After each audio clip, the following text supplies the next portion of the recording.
Welcome to Mike Ferry's first podcast. It's January 2026. For those that have been watching Mike Ferry TV, I did that program for 28 years. We had tens of thousands of viewers, but we want to change it up. I'm trying to stay with what goes on in our industry all the time. At age 80, staying with anything outside of a crawl is a challenge for me. We're going to be talking to very successful realtors like Mr. John Sullivan, who I'll introduce in a minute. We're going to be talking to brokers, lenders, title company people, anybody affiliated that could have a positive effect on your business and what you're doing. I think you'll enjoy these because I'm very lucky. I was telling John that we have a stable full of top producers nationwide that we can spend time with on our podcast. And we're very honored to have a young, very aggressive, dynamic, my fourth son. That's our standard joke. Yeah, I'm trying to move up to number one. Mr. John Sullivan. Thank you, Mike. I appreciate it. Thanks for having me on. Nice to have you here. Start by telling them who you work for and how long you've been with them. Yep, so I work for Huntington & Ellis Real Estate, which is a local independent brokerage here in Vegas. My broker, Craig Tan, when I joined the business, was at Berkshire Hathaway, one of the top teams here in the Valley and honestly probably the country at that time. And a year in, he decided to go off on his own and open his brokerage, and everyone told him not to do it, and he was making a mistake, and he's proved everyone wrong. So I would say that I'm very fortunate to work for the best company here in Vegas, especially per agent productivity. Well, yeah, for per agent productivity, which is what, of course, how we measure a company. I don't think there's anybody even close. No, it's pretty spectacular. I mean, even this year on a down year, I don't know the exact figures, but I'd still say his average agent's probably doing 17 to 19 deals a year. And what's crazy about that for Craig is, it's not that difficult to get those numbers when you have 20 agents, because when we started, that's what we have. But he has 120, 125 agents now. Yes. So I really feel very fortunate to work for, that company, just like I feel very lucky to be part of, your organization. Thank you.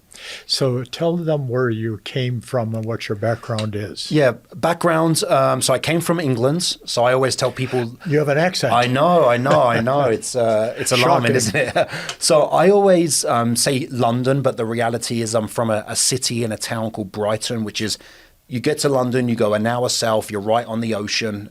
No sand, no sun, but we have pebbles and we're on the ocean. But I came on a vacation. I used to be a professional soccer player in England. I left school at 16 and went full-time, straight into football, thrown straight into it. So it was a great learning lesson for me. And How long did you play professional soccer? So we do something called a YTS, which is called a youth training scheme. So basically, at 16, they let you know if you're going to, move forward and play, go to a professional team and train every day and try and earn a contract, or one, you're not. So my situation was unique because most kids get picked up when they're 6 or 7. I got picked up when I was 14. Okay. And it was by complete fluke. My mum had sent me on a training camp for a week. I think she just wanted a week of kind of freedom. And I was a goalkeeper, so it's a specialized position. And Brighton were training there at the same time. Their goalkeepers both got sick, and they said, "Do you have anyone that can fill in for us?" They put me in, and I got a trial, and I got picked up when I was like 14 or 15. Wow. And then the day that the guy was driving to my house to say if John's staying or going, because I had already had college lined up, he was going to release me and let me go. And then on the way called the chairman of Brighton of Albion and said, "We're making a mistake here, let's keep John." And that's basically great. What happened. So then from 16 to 18, I was in the youth training scheme. Year 1, I made £45 a week. 45 Not pounds. every week. Every single week, 52 times a year, which is $60. Yeah. And then year 2, I started getting around the first team, training with the first team. I was on the bench for the first team a couple of times. And when I was 18, they gave me my first full-time professional contract. And then I made my debut for Brighton, I think, when I was like maybe 19 or 20 for the first team. And then I played till I was about 25, 26. Okay. And then came to Vegas on vacation to celebrate with a soccer team, a big win. Okay, but how did you pick Vegas as a place to come on vacation from England? Well, I was playing for a team called Wimbledon. and the owner came in on the last game. So when I joined Wimbledon, they were bottom of the league, and I went there. We do loans in England. So say I'm at a bigger club, I was playing for Charlton, and they say, John's number 3 here, we're down here, let's borrow John, kind of thing. They paid my wages and stuff. And before the last game of the season, we had to win to stay up, because in English sports, we have relegation. Oh. You know, like in America, if you finish last, you get the best picks for next year. Yes, that's but in right. England, if you finish last, you get relegated. Your money gets hard. It's a big deal. Yeah. And the owner came in and said, if you win today, it was a Saturday, I'm taking you all to Vegas on Tuesday. Oh, wow. Tell 30 English guys that to come to Vegas on Tuesday. Pretty good motivation. So we ended up drawing the game, I think 1-1 or maybe a 1-2-1. And then came to Vegas Tuesday. The owner gave us an envelope full of cash, I think $500 to every player, which was about 30 of us. And we went to a nightclub, and I saw this waitress, and as you know now, that's Nicole, my wife. So Yes. I went back to England and played for a year. But the reality is I'd kind of clocked out from football. I wasn't enjoying it anymore. I wasn't progressing as I wanted to. I felt like I didn't feel like that was my destiny. Yeah. I always felt like a struggle. You know, maybe like some realtors who feel like they're stuck at 20 deals a year for 10 years. Yeah. I was stuck in football. I wasn't enjoying it. I didn't like being judged as a person based on how I was playing, based on what the crowd was saying. Social media was starting to come into play. So not only was you seeing that abuse or good things, which was actually worse, I was starting to read it, right? I was starting to, people talk well about you. You read it. Oh my God, I feel great. And then, oh no, I had a bad game. You read it. People say very bad stuff. So it was a big eye opener. And they still do. Well, now it's crazy. Like if I was a sports player now or anyone in that profession, I would not have social media, because you're just setting yourself up for failure. Yeah. And honestly, the worst thing is probably when you do well and everyone says how great you are, because it just inflates your ego. Yes. You know, it's not real life, you know? So social media can be a great tool. And I think there's some really good examples of realtors who use it as a great tool. But we've also got to be very careful on what we're consuming and what we're putting out there, you know? That's right. How did you pick real estate? I was living here. I had no money, pretty much. I got paid up from my last team, Portsmouth, about a year's salary. So me and Nicole were just traveling and stuff. She's from Hawaii, so we were traveling a lot there. And one day she said, I think you do good at real estate. And I was like, what is that? You know, because in England, you know, my mum and dad just sold their house. So actually they've got one of their rental homes listed now. And I just said, how much is the commission? And she said, 0.9%. What? 0.9%. Yeah. And I was like, 9%? She goes, no, 0.9%. She goes, because I'm a returning customer, they reduced it from 1 to 0.9. Yeah. So what happens in England and a lot of Europe, as you know, is if you have the listing, you double end every listing. So basically, if the consumer wants that property, they go to you. So when Nicole said that, I was like, I don't think they make that much money. And then she said, I started looking into it. I was like, wow, you can make 3% of a sale.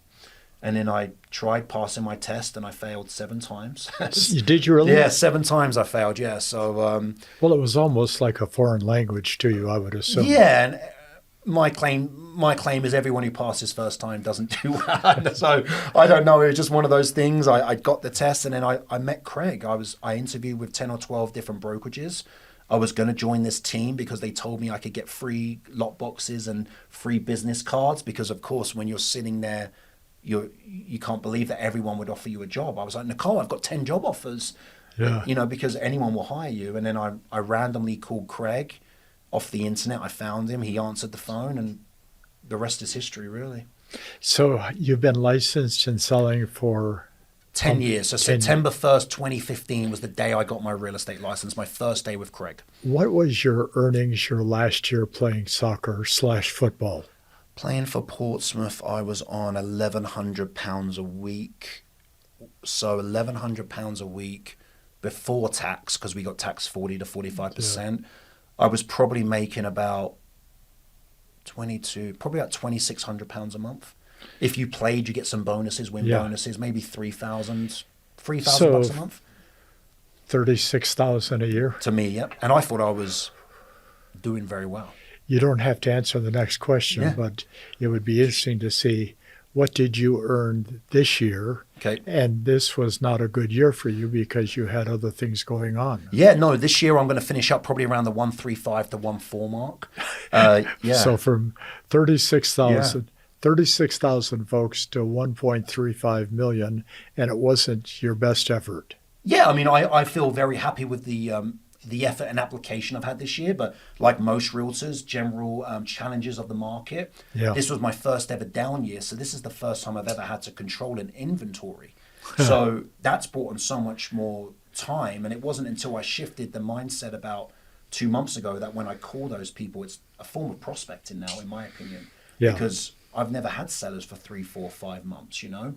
But I feel like this was actually my best year in real estate in terms of business maturity, how I applied myself, and dedication to the business. Although last year I made 300,000 more, I made 1.65 last year. This actually is so far as the proudest I've been in real estate. So what does 1.35 represent for closed transactions? Yeah, so earlier in the year I had a buyer's agent, so she did about 15 deals a year. I've since made a business switch with you, and I don't have any agents under me now. I just have myself and 2 assistants full time. So I think I'm going to close out about 86, 87 personal deals. Good. And then she's done about 15. So overall it says I've done about 102. But the reality to me is it's about 80, kind of that 85, 87 range. And does that put you in a top 5 position with the company? Oh, yeah. I'm always in the top, say, 1 to 3. So number 1 at the company right now is Jack Greenberg, who's a really good agent. He has a large team. He has about 20 to 24 agents on the team, and he's a very good agent. He's a very good leader. Really, really, good team lead, because as we know, most team leads aren't good leaders. Yeah. And he is. He really focuses on training. His agents like working for him. And then me and Dan, just because we don't have that additional income coming in, we could potentially be more profitable, right? Which is our company does the rankings based on commissions earned. Yes. Okay. You do your rankings based on transactions closed. Yes. Some people do it based on sales volume. There's so many different ways. But for Craig, the best way for him to do it to track is commission earned. Yes. But then me and Dan are kind of 2 and 3 toggling in with those positions. I imagine our profit margins are much higher because we don't have any lead expenditure. Yes. Where Jack may have, I don't know what the number would be, but he may have expenditure with like Zillow Flex or with these different things that you have as a team lead. So one thing I learned from Valerie Caro a long time ago is you don't have to be the number 1 agent, but let's try and be the most profitable. Yes. And that's what I've really tried working on in the last 18 months is when I say that 1.35, that's what I make after Craig takes his split. Yes. Okay. But then I've got assistance costs. I've got costs per listing. I've got taxes. So it always fluctuates what I actually take home, but I feel like I'm very profitable in this market because I don't spend any money on leads. That is great.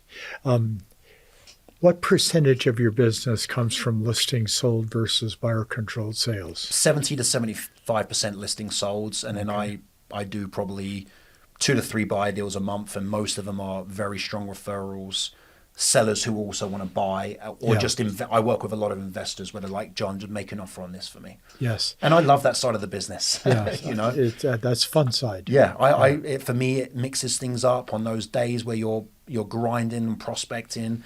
I like going out in the afternoon. Like today, I'm showing one of my past clients a house for $3 million here in Summerlin. Oh, that's great. It's a nice way to end the day. I always set those appointments for the end of the day. They're qualified, they're cash, they're ready to go. And for me, it gives me a chance to preview real estate because most of our preview now is done online. So you talk about prospecting, and Craig obviously talks about prospecting. Craig, his broker, has a very successful team also, which is so interesting that the broker owner of the company has a team inside the company, and that doesn't affect any of you in terms of what you do. No, it doesn't, because I think Craig's a great role model for the people who want to create teams, which a lot of people do want to create teams. Yes. I've tried having a small team. I've realized I'm probably not a great leader naturally. I am better at just saying, this is my job today. I'm going to go to work and I'm going to have great employees behind me. Yeah. But yeah, we don't get mad at that. I think Craig made a great move 2 or 3 years ago, which you encouraged him to do, was he stepped away from production. Yes. And I think that's when his team really elevated and the company elevated, because I don't think it was an issue for us as a competing broker. But I think for new agents he was trying to attract, I don't think they liked that their broker was a competing broker. So Yeah. Craig made a great move there. Yeah, it was a smart move, Very smart. business-wise. How much time do you spend prospecting? A minimum of 3.5 hours a day, but really from the moment I wake up, I get to the office about 6 to 6:30 every day. I'm on the phones every day from 7:30 to 11, and then normally lead follow up about 11 to 12. So really, I'm doing a minimum of like 3.5 to 4 hours a day. 5 days a week. 5 days a week, yes, sir. And do you have times when you miss some of those blocks of prospecting? Very, very, very rarely. So I would say the times that I miss it may be like an opportunity like this, where maybe we get together in the morning and I have to shift my prospecting. But even this morning, I picked you up obviously at 9:30, right? Yes. I was at the office at 6. I was on the phone 7:30 till 9 a.m. So I still got my hour and a half in. So even if I can't get all of the time in and all of the contacts, I'm still making those calls and making that happen. The only other time when my morning routine is kind of a little bit off is I sell probably 15 to 25 new homes a year.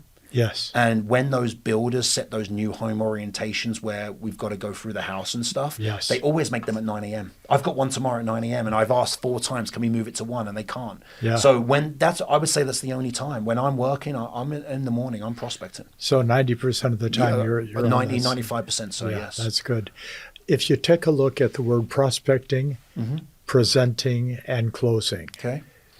where are you the best?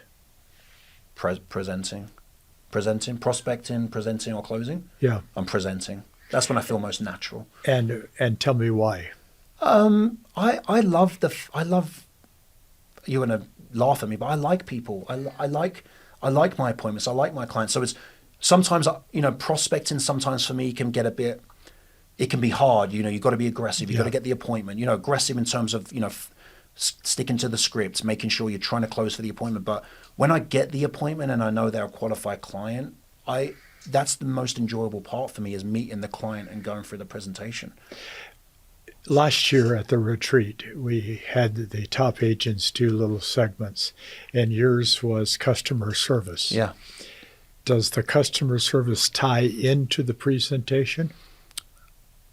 Yeah, I think so. I mean, I do things that most agents wouldn't do. Like after every appointment, I send flowers or a wine basket thanking them for their time, whether they get the listing or not. Yeah. I like to try and, do things that people will remember. Like we send a small gift when we list the house, like candles and stuff like that, just to make the house, things that maybe the Mike Ferry organization doesn't talk about. But for me and my business, I've learned that these little magic moments can really go a long way with the client, because for me, I'm still astonished when I meet a stranger who I've spoke to on the phone once or twice.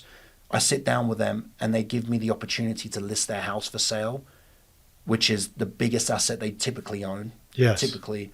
And I have a chance to make $20, $25, $10, $5, $7,000.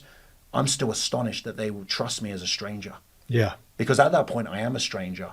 So my job is to try and not be a stranger, try and switch it as quick as possible to earn their trust.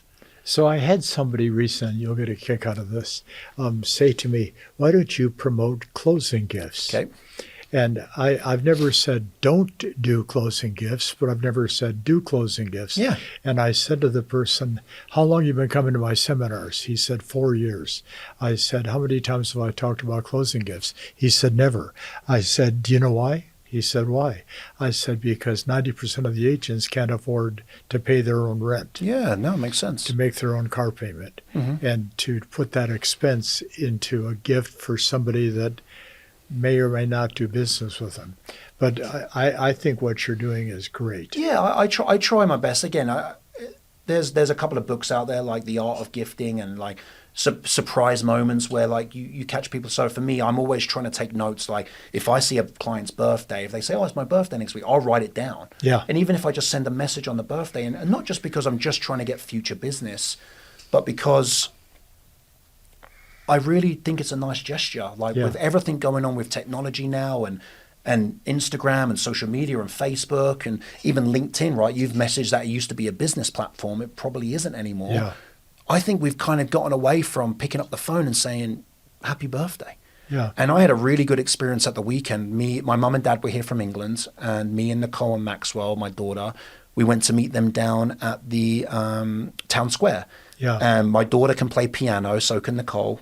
And I used to play the drums, so we wanted to go to the guitar center to play, like just to have fun. And I met this couple who had these dogs, and they were really nice. And I noticed the wife had a Southern Highlands badge on.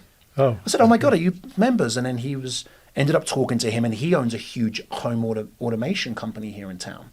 His name was Chris. He was very, very nice. And we're actually looking for someone to help us with that right now, with a house we're trying to buy. But he said one thing which I thought was really cool. He said, I think I can refer you some business, Chris, because I'm in real estate and I see your vans and signs everywhere. And he says, I really appreciate that, but this is more important to me than a future referral. Let's get to know each other.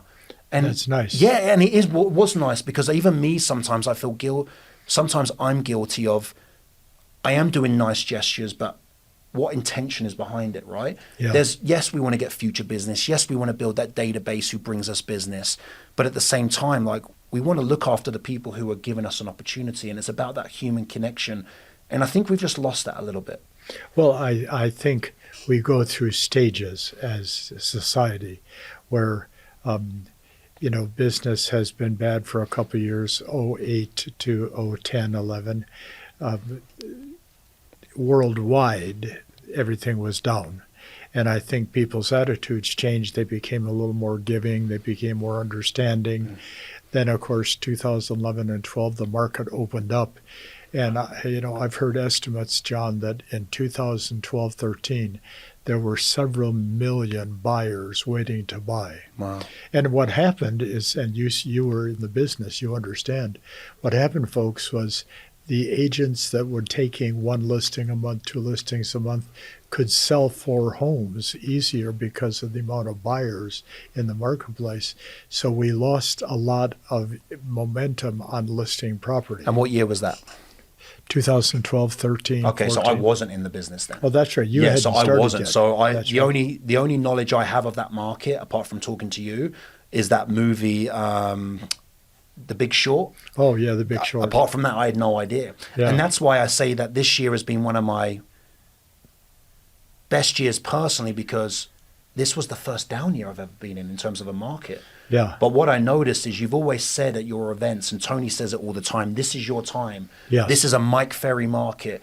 We Yes. want a market like this. And I've never been in a market, so I never understood that. But I really do think with the tools you've given us and the skill sets you've given us and teached us, so it still teach us every day, when the market does turn, it does weed out, especially in Vegas, because we have so many people here who have their license Yes.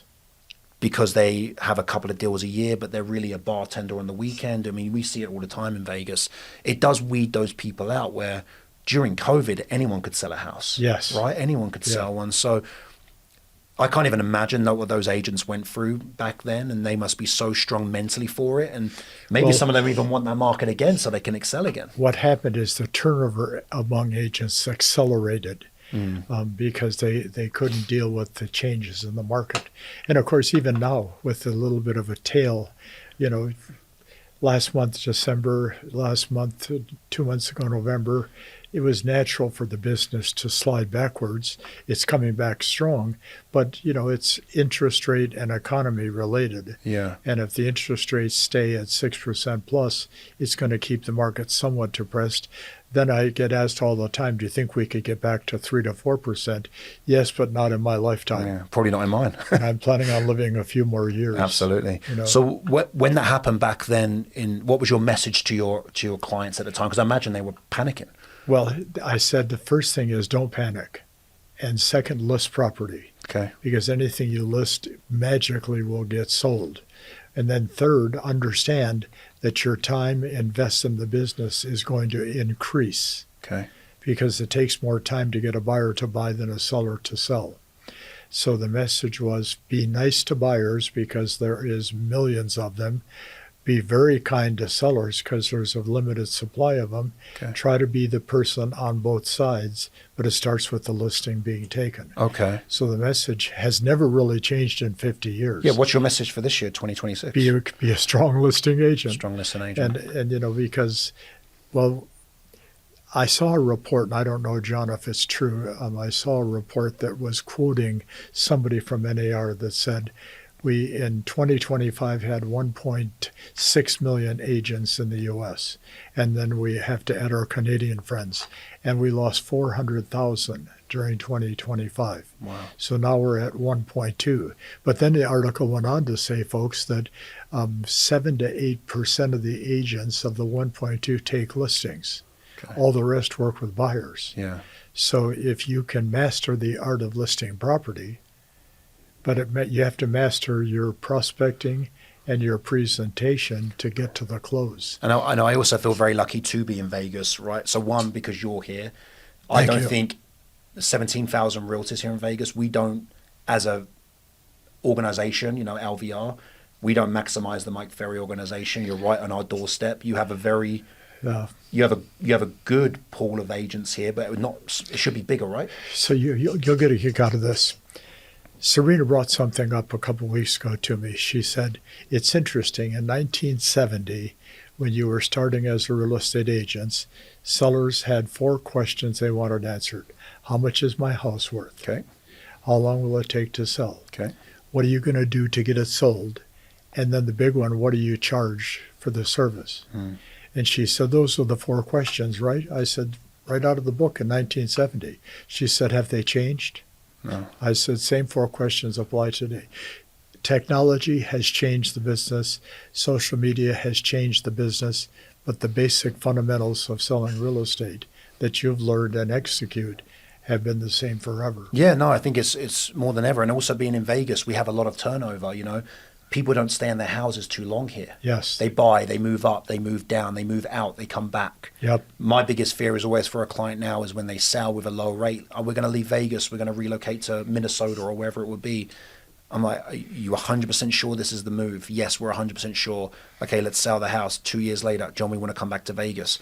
They can't get what they had. Yeah. Because Vegas, even though it's still a very cost-effective place to live, it's not as cheap as it was before. No, I think it must be around $450 average sales price. Yep. And 3 years ago, it was probably $280. Yeah, I remember one of my first ever showings with a buyer in 2015. He said, I'm going to wait for the market to crash. And I remember that house, it was like 110. 3-bedroom house, Silverado Ranch, by the airport, 1-car garage. That same house today is 410. And that buyer may be still saying, I'm going to wait for the market to crash. That's right. So I think that's why one of the great things you teach us is, one of the things that you've always said to me, which sticks, is generate so you don't have to tolerate, right? And not in an aggressive way, but I think sometimes we all hold on to leads because we're not generating enough. And that's right. That could even be like I mentioned to you the other day, what's one of my biggest challenges right now? I'm doing the prospecting every day, but am I doing it with enough intensity? Am I really calling for an appointment, or am I just calling for contact-itis, as we've spoken about when we did the 50K challenge together, which was very challenging for me, and we both know that. I don't know if I was ready for that much accountability, to have Mike call every day. And it's different when you call to say, hey, John, you want to play golf this weekend? Or, hey, John, let's do dinner tonight. But when you're calling to say, what are you doing today? It's a lot different. But that was kind of an eye-opening kind of experience for me as well, because it really taught me like how much we always say we want accountability, but how much do we really want? Yeah. And that's been a big eye-opener for me too, to if I say to Mike, hey, I want this, or I say to my coach, Mitch, hey, I want this much accountability, I better be ready to take it on, Well, there's 2 things. There's accountability and confrontation. And a good coach, just like a good coach for your soccer football team, if you're doing something off center, you're not focused properly, they're going to confront you. And that's what makes them a great coach. Okay. And I follow sports pretty carefully here in the U.S. because my dad and mom love sports. And it's always fun to watch like a pro baseball team when the coach is lecturing one of the players. Yeah. Or a basketball where you're really in front of the whole crowd.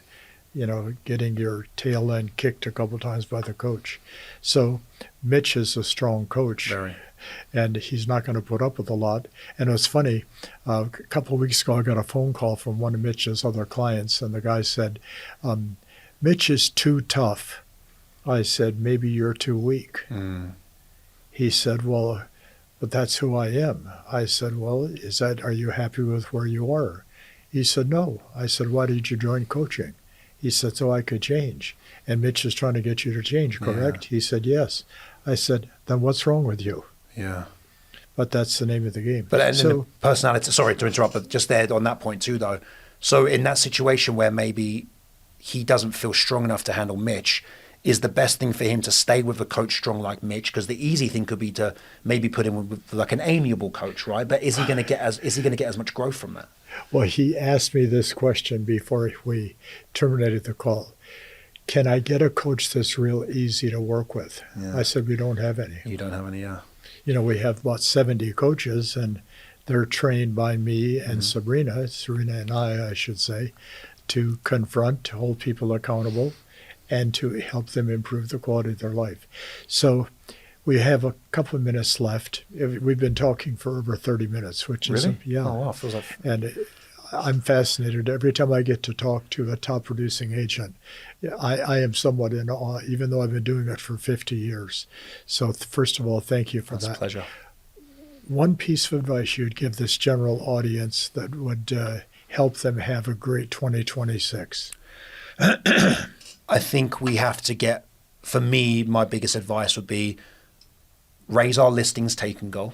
Say it again. Raise our listings take and go. Okay. And I think if we just focus on that, everything else is going to fall into place. A bit like you said to me once, if you look after your money, your health, and the cleanliness of your home. That's right. I remember you telling me we're on the golf course at Southern Highlands, your life is going to be great. I feel like we've got to get back to that listing mentality of list to last. That's right. And listings are the name of the game. That's right. And then a step further, listings are the only game. The only game. And I would say that even in the last 7 days, I think 8 of my listings have gone pending. Good. And that's only because 3-4 months ago, I was doing the work to get those listings. That's right. And that's the only way in this market, I think, is that we've got to get back to what is our listing goal per month. And mine for 2026 is 120 listings taken. So it's 10 a month. I feel like if I just focus on that and take 10 sellable listings each month, everything else is going to work out. Everything will take care of itself. Everything's going to take care of itself. Now, of course, they've got to be priced right. They've got to be at a commission which you think is fair to you. Yeah. They've got to be all these different factors. But most agents who work for you, they already have that piece in place. Now, we all take listings that maybe we shouldn't, or we all want to beat another agent, or maybe the sellers sell us on a price, and we've always got to work on those skills. But I think that that's probably the best advice for now is let's get back to just focusing on that, because sometimes we can think about 12 or 15 different things, and it's kind of confusing. Like, I love the video you did at the end of last year when you said about, here's the business plan for this year. You take a 3x5 card. Yes. You simplified it. And I think we just got to get back to basics and simplify. So I'd say raise our listings take and go. And just, if we focus on that, everything's going to be okay. It doesn't matter if it takes you 4 contacts to get a listing that day, or 15 contacts to take a listing that day, or 40 or 50, whatever it is. Take the listings and everything will take care of itself. And then maybe start at 0 every day, Do you mind giving your private cell phone number to the audience? Yeah, of course. Yeah. My number here in Vegas is 702-556-3541. So anyone who needs help here in Vegas, or just send me your information if you're in a different state, because we probably send out 3 to 4 referrals a month, and we probably receive 3 to 4 referrals a month. So that is great. Another great reason to be part of this amazing organization is the family and the referrals within the Mike Ferry organization. Thank you for being number 1 in our podcast series. Oh, I appreciate it. Thanks for the opportunity. Thank you, everyone. Thank all of you for watching.